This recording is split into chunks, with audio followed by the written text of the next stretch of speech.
தமிழகத்திற்கு வந்த ஹைதராபாத் மாணவர்களை மிரட்டி கூகுள் பே மூலம் லஞ்சம் பெற்ற தலைமை காவலர் சஸ்பெண்ட் செய்யப்பட்டுள்ளார்.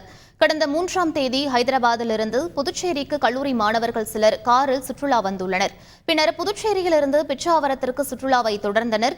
வழியில் கடலூர் மாவட்டம் ஆல்பேட்டை சோதனைச் சாவடியில் அவர்களது கார் சோதனையிடப்பட்டுள்ளது. அப்போது புதுச்சேரி மது பாட்டில்கள் இருந்தது தெரியவந்துள்ளது.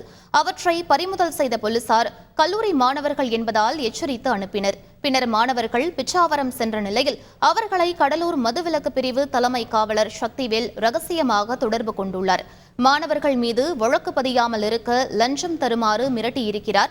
இதனையடுத்து மாணவர்கள் மீண்டும் கடலூர் வந்து 3000 ரூபாயை கையிலும் கூகுள் பே மூலம் 10,000 ரூபாயையும் கொடுத்துள்ளனர். பின்னர் வீடு திரும்பிய மாணவர்கள் இதுகுறித்து ஆன்லைனில் புகார் தெரிவித்துள்ளனர். இதனை விசாரித்த மாவட்ட எஸ்பி ராஜாராமன் தலைமை காவலர் சக்திவேலை சஸ்பெண்ட் செய்துள்ளார்.